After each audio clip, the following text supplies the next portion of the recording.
vamos? Bueno, vamos a ir para Los Ángeles. Como adelantamos hace unos minutos, hubo protestas importantes allí.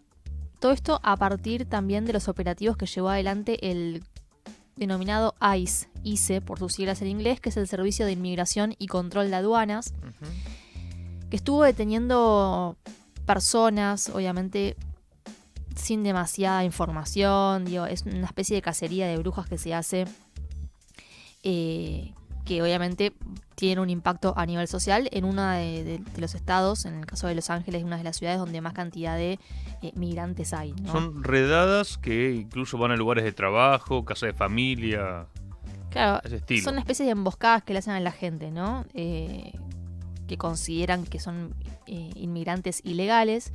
Muchos de ellos que están con por ahí algunas dificultades en la tramitación de muchos de esos documentos que les permiten estar en Estados Unidos. Pero bueno, hay ciertas desprolijidades que tienen que ver con la urgencia que tiene Donald Trump de demostrar que está llevando adelante o cumpliendo con una promesa de campaña, que era esto de las deportaciones masivas, ¿no? Sacar a todos los ilegales, pero bueno, en el medio hay un montón de aspectos también que tiene que, como en todo Estado de Derecho, tienen que mediar. Bueno, puedes echar gente así porque sí, digamos, hay derechos de protocolos, hay inclusive fallos judiciales que van en contra de las medidas antimigratorias de Donald Trump. Bueno, en definitiva lo que vimos en Los Ángeles es que el fin de semana hubo varias detenciones. Ayer, domingo, también lo que generó una ola de protestas fue la detención de 27 personas en medio de los enfrentamientos con las policías, que ahora vamos a ir viendo un poquito las imágenes. Y ya son 56 personas detenidas, esto lo dijo el jefe del departamento de policía, Jim McDonnell, en medio también de una confrontación a nivel política, ¿no? Porque acá está por un lado Donald Trump, por otro lado el gobernador de Los Ángeles, que difieren en cuanto a la mirada respecto de qué hacer con la cuestión migratoria. Lo que están viendo en imágenes, aquellos que nos siguen a través de nuestro canal de YouTube, van a ver cómo, bueno, varios manifestantes se enfrentan con la policía. ¡Qué combate, eh! Eso es una lluvia de piedrazos contra autos de la policía que quedan abajo de los escombros, básicamente. Y bueno, flamea también la bandera de Palestina. Es una cosa bandera increíble, de México, ¿no? Porque van por una autopista los patrulleros y claro, la gente los agarró desde el puente. Claro, los esperaban ahí en el puente. Bueno, son imágenes que circularon mucho en redes sociales y que aparte, obviamente, que genera repercusión a nivel global, porque estamos hablando, ¿ves? Bueno, ahí también vemos una bandera, no sé si es Honduras o de dónde era, pero bueno, digo, muchas banderas flameando de Centroamérica, bueno, que son obviamente el target, ¿no? Y las palabras de Donald Trump que no hacen más que fomentar incluso la violencia, ¿no? Porque él escribía esto el fin de semana en su red social. La que fuera una gran ciudad estadounidense, Los Ángeles, ha sido invadida y ocupada por extranjeros, ilegales y criminales. Ahora, violentas turbas insurrectas están pululando y atacando a nuestros agentes federales para tratar de detener nuestras operaciones de deportación. Bueno, acentuó que los motines ilegales no hacen sino más que reforzar la determinación que tiene Donald Trump, que además ordenó a la secretaria de Seguridad Nacional, Kristi Noem, al secretario de Defensa, Pete Hegseth, y a la fiscal general, Pam Bondi, que tomen todas las medidas necesarias en coordinación con todos los demás departamentos y agencias pertinentes para liberar a Los Ángeles de la invasión migratoria y poner fin a estos disturbios de migrantes. Y cierra, se restablecerá el orden, se expulsará a los ilegales y Los Ángeles será liberada. O sea, habla con una retórica medio de guerra, ¿no? Habla de invasión, de liberación. Y bueno, y apunta sobre todo contra los migrantes ilegales. Te decía, esto es parte de una política que lleva adelante Donald Trump, que, bueno, incluyó varias medidas. Si les parece, repasamos algunas. Ahí te decía lo del ICE, que llevó redadas a gran escala. Acá estamos viendo imágenes de cuando prenden fuego la bandera yankee. Acá estamos viendo, sí, una imagen recurrente en este fin de semana. No solo ves las banderas de otros países, van quemando varias banderas latinos, sino que se prenden fuego las estadounidenses, claro, bueno, con todo lo que eso significa. Esto es Estados Unidos. Tal cual. Esto, obviamente que es inevitable que genere una polarización muy fuerte y que Trump tenga desde muchos sectores la legitimidad para Pero decir, claro, vaya a reprimir con todo a estos latinos. Ahora, ¿te acordás que la campaña electoral Biden-Trump, bueno, que era Kamala Harris, sí, Trump, había reportajes de muchos migrantes que decían, yo voy con Trump porque yo soy legal. claro. Entonces, él está en contra de los ilegales, pero lo que aparecen en muchos casos, que son reportados por los propios medios de comunicación, que mucha gente que está ilegal también la están rajando. Pero por supuesto, aparte, siempre se usa ¿no? el término legal, como sea un latino, para un yanqui no fuese lo mismo que estés de legal o estés de ilegal, es exactamente lo mismo para ellos. Sos latino que está en Estados Unidos y ahora lo están empezando a notar, me imagino, muchos legales, entre comillas, que estaban en Estados Unidos y que se quejaban de sus compatriotas que también iban de ilegales. Bueno, y aparte se va profundizando también esta grieta, ¿no? Entre aquel estadounidense americanista que dice América para los americanos, Estados Unidos para los estadounidenses me refiero, y que no tienen más mínimo interés en saber si el morocho que lo atiende en McDonald's está legalmente y tiene los papeles al día o no. Digamos, sos migrante, sos latino y no tenés por qué estar ahí, digamos, ¿no? Entonces va creciendo también la violencia, es inevitable, y aparte a partir de lo que te acabo de comentar, digamos, el uso estratégico me parece que no hay nada que esté digamos, al azar, digamos, el uso de palabras como invasión, migrante o liberación de una ciudad como Los Ángeles, me parece que también fomenta a que todo esto continúe, ¿no? Y aparte lo usa estratégicamente a su favor Donald Trump, que ya lleva adelante, como te decía, varias medidas. Las redadas a gran escala en Los Ángeles, sí, operativos en lugares de trabajo, en casas, incluso se llegó a pedir información a las escuelas de menores que estuviesen de forma ilegal en Estados Unidos. Muchas escuelas se negaron a dar esa información. Lo mismo las universidades no brindaron la información que pedía el gobierno sobre muchos estudiantes que según Donald Trump estaban de ilegal. Después, la orden ejecutiva sobre ciudades santuario. Trump firmó esta orden en abril que permite retener fondos federales de jurisdicciones que limitan la cooperación con este instrumento que es el ICE. Entonces, claro, aquellos gobernadores que no cooperen, que no colaboran, se les recortan los fondos. Bueno, Los Ángeles fue una de esas ciudades.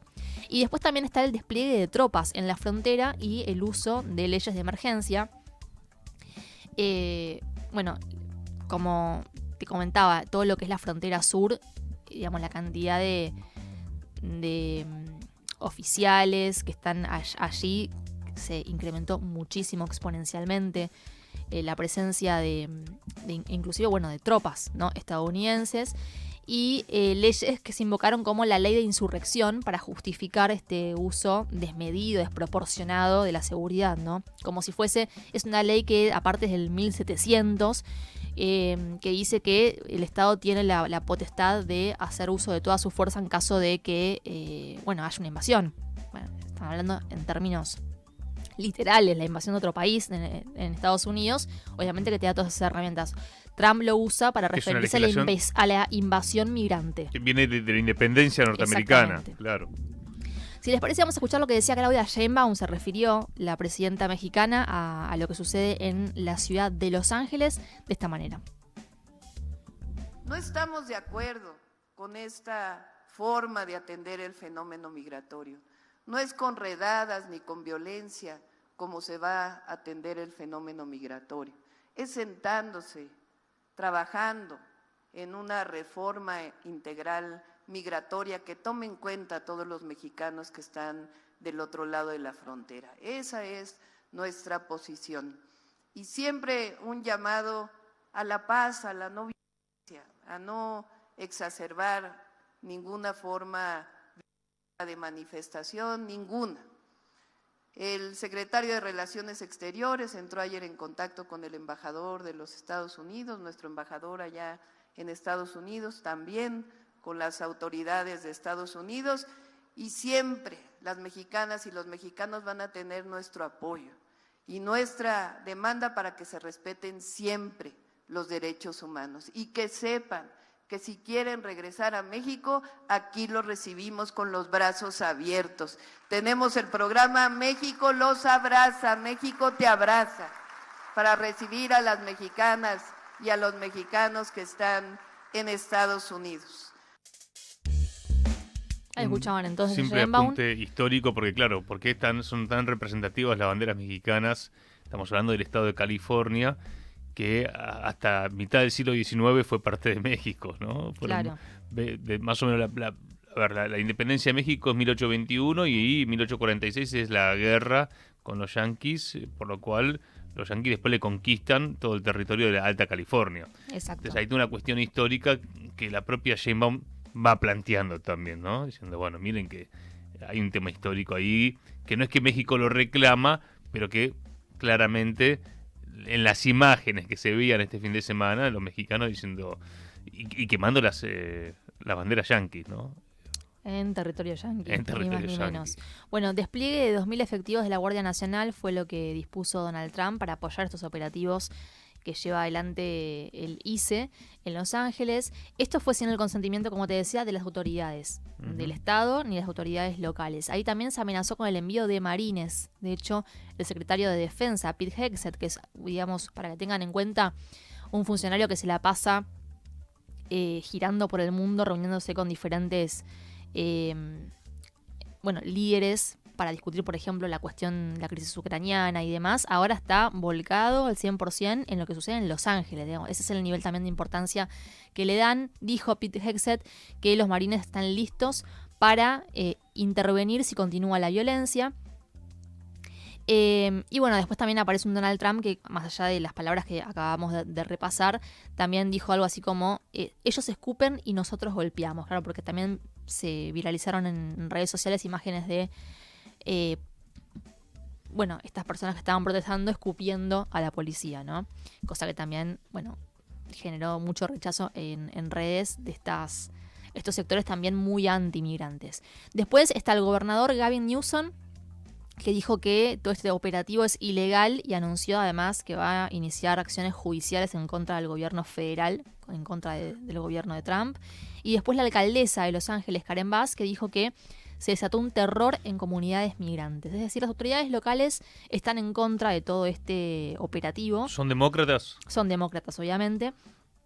De hecho, es una zona históricamente que vota a favor de los demócratas y también votó a favor de Kamala Harris durante las últimas elecciones. Es decir, acá no está el votante de Trump muy identificado en Los Ángeles, una de las ciudades aparte más progresistas, pero sí sirve para reforzar el propio voto a favor de Donald Trump en otros estados, que obviamente esas imágenes llegan a todo el país y a todo el mundo, básicamente. Bueno, después el FBI y las fuerzas federales también se están movilizando para intervenir y perseguir a los violentos, dijeron. Después habrá que ver qué pasa a nivel judicial, porque, insisto, el gobernador ya dijo que va a iniciar acciones legales y en el medio, por supuesto, los migrantes. En muchos lugares donde también hay detenidos migrantes ilegales, donde se concentraban los manifestantes, lo que decían es desde adentro de estos espacios donde están encerrados, porque los migrantes son tratados como si fuesen, un delincuente cualquiera, No es que vas, presentás los documentos y te vas. Si no tenés los documentos, más allá de que estén en trámite y demás, quedás encerrado, quedás detenido. Y mucha gente decía que se escuchan los gritos, que no se sabe qué le pasa a los migrantes adentro de estos espacios que están destinados justamente para los ilegales. Y también empieza a crecer la duda, ¿no? De si se están respetando, ¿no?, los derechos básicos de esta gente. Veremos qué pasa, cómo continúa todo esto y sobre todo si escala la violencia, como decía al principio del programa, en un país donde siempre parece que están al borde, ¿no?, de la guerra civil. De hecho, han hecho una película llamada Civil War. Están muy al tanto. Que es malísima, pero bueno, ya en el título expone mucho lo que pasa allá. Ahora vamos a ir para Colombia, si te parece. Sí. Seguimos en el continente y vamos a hablar un poco acerca de lo que sucedió con este candidato Miguel Uribe Turbay, un precandidato presidencial. Recordemos que las elecciones presidenciales en Colombia van a ser en marzo del año que viene, o sea, falta todavía, pero fue el senador más votado en las últimas elecciones legislativas, el más votado en 2022, y bueno, en base a esa buena votación, dijo que en 2024 ya había anunciado que iba a estar como candidato presidencial para el 2026. Estaba dando un discurso cuando un joven de 15 años nada más le disparó. Está, bueno, obviamente en estado muy grave, con uno de los disparos todavía alojado en el cráneo, el otro fueron 2 disparos. Así que, digamos, el diagnóstico es reservado. Fueron exitosas las operaciones, pero de ahí a que se recupere, vamos a ver, ¿no?, qué pasa en las próximas horas y días. Es clave para ver qué va a pasar después a largo plazo. Pero lo cierto... ¿Qué parentesco tiene con Álvaro Uribe Vélez? ¿Puede ser que sea el nieto o no? Él fue nieto de uno de los presidentes. Ah, está bien, porque claro, yo vi Uribe, pero no. Claro, es un apellido aparte Muy en común Colombia allá. de la élite, ¿no? Uh-huh. Claro, Julio César Turbay fue presidente entre el 78 y el 82. Ahí va. Ese sería el parentesco. Pero no es con Álvaro Uribe, digamos, la cosa. No es con Uribe, viene más o menos de la misma... De ese palo. Claro, línea ideológica. Y aparte, fíjate que es nieto de quien fuera un presidente, con lo cual también es de un sector muy privilegiado. No cualquiera hace política en Turbay. Colombia. No cualquiera. No, ni hablar, por supuesto. 39 años tiene este político y a partir de ahora vamos a ver qué pasa, porque claro, lo cierto es que empieza también la presión sobre el presidente Gustavo Petro por no garantizar la seguridad, y porque ahora, a partir de ahora también el discurso es cualquier opositor termina con... peligra su vida, ¿no? Cualquier candidato presidencial. El hecho es que lo que dijo Petro es que es esencial que se garantice la vida de este joven de 15 años porque, bueno, la investigación tiene que determinar quién lo envió, ¿no? Claro. Quién lo mandó a disparar contra Turbay. Si les parece, escuchemos un poco las palabras breves del presidente colombiano. Y espero que Miguel Uribe Turbay sobreviva. Eso es lo que más quiero antes que nada. Y creo que eso es lo que debe sentir toda la sociedad, toda, que antes que nada, y juntando nuestros corazones y nuestra energía, algunas oraciones, otras reflexiones, juntemos las energías que lo van a ayudar para que esté vivo y no seamos derrotados totalmente. Bien. Bueno, vamos a ver cuáles son las repercusiones a nivel interno, ¿no? Pero va creciendo la violencia en una Colombia donde además está encontrando muchas, como te decía, limitaciones Petro para poder llevar adelante su plan de gobierno. Él había prometido una reforma de salud, una reforma laboral, una reforma de pensiones, quería dejar de lado un sistema de privatización como que teníamos acá con las AFJP. De hecho, le había puesto como ejemplo el proceso que se realizó en Argentina para poder recuperar esos fondos. Tampoco lo pudo hacer. Ninguna de las promesas de campaña las pudo cumplir, pero porque se encuentra con un Congreso que le bloquea absolutamente todo. Bueno, la estrategia a partir de esta imposibilidad de gobernar y de llevar adelante estas reformas de Petro es apostar a las consultas populares, pero que también tienen que pasar por el Congreso y que tampoco las aprueba la Cámara de Senadores, sobre todo, que es la más reticente. Con lo cual es un gobierno bastante débil, porque no puede gobernar más allá de las condiciones que le impone el propio Congreso de la Nación. Veremos qué pasa, falta todavía para las elecciones presidenciales, pero Petro no puede reelegir. Hay un pacto histórico que es el espacio de Petro, que bueno, también tiene unas cuestiones internas. De hecho, hubo peleas con la vicepresidenta, entre Petro y su vicepresidenta. Con lo cual también hay fragmentaciones y va a ser muy complejo poder, de acá al 2026, marzo del 2026, bueno, encontrar una candidatura que exprese la voluntad popular que le dio la derecha a Petro hace algunos años cuando lo eligió como el primer presidente de izquierda, ¿no? en Colombia. Veremos qué pasa. Para cerrar nos vamos a ir. No tengo mucho tiempo, de todas maneras, ahora que me doy cuenta, son las 10 de la mañana. Pero quiero cerrar con Putin brevemente. ¿Por qué? Porque se anunció que iba a haber una respuesta a los drones, al ataque con drones que sufrió Rusia hace algunos días, y se dio la respuesta, y acá le van a escuchar a Vladimir Putin explicando también la la ventaja que tiene en este caso Rusia, porque bueno, lleva adelante hace mucho tiempo, hay una industria muy fuerte en todo lo que es la cuestión de las tecnologías aplicadas en contextos de conflictos bélicos. Escuchamos entonces las palabras del presidente ruso. Pido a todos los colegas en el gobierno que mantengan bajo control personal la implementación de nuevas tecnologías en sus áreas de responsabilidad. Aquí, la tarea clave es ajustar la regulación de manera flexible, enfocándose en experimentos y pruebas. Solicito a los colegas que aceleren la aprobación de los planes correspondientes. Este aspecto es especialmente importante en el desarrollo, por ejemplo, de sistemas de aviación no tripulados. ¿Qué sucede si nos retrasamos en su adopción, incluidas las medidas para contrarrestar drones? Todos sabemos bien la respuesta. Cabe destacar que en los últimos años nuestros ingenieros y diseñadores han logrado un progreso notable. Prototipos nacionales y modelos en serie de drones se presentaron recientemente en una exposición en Moscú, donde también fueron examinados por líderes extranjeros que visitaron Rusia durante la celebración del 80 aniversario de la victoria en la Gran Guerra Patria. En ciertos segmentos, los drones y sistemas no tripulados rusos ya son los más avanzados del mundo, superando a sus homólogos extranjeros. Los extranjeros a menudo los copian. Bien, y como les decía, Rusia lanzó el mayor ataque con drones desde el comienzo de la operación militar especial, 479 aparatos contra Ucrania, la mayoría, drones que lograron impactar. También se utilizaron misiles hipersónicos, Kinzhal y de crucero, y bueno, hubo impactos en 10 localidades del territorio, te decía, inclusive Kiev. El tema es que Rusia se sigue enfocando en el epicentro, ¿no? del conflicto, que es toda la zona del Donbass, el teatro de operaciones, y allí va apropiándose de localidades claves. De hecho, está muy cerca de Sumy, que es uno de los puntos logísticos más importantes que tiene Ucrania, de llegar, de acaparar este punto estratégico a nivel militar. Bueno, ahí se podría decir que no habría posibilidad después por parte de Ucrania de remontar.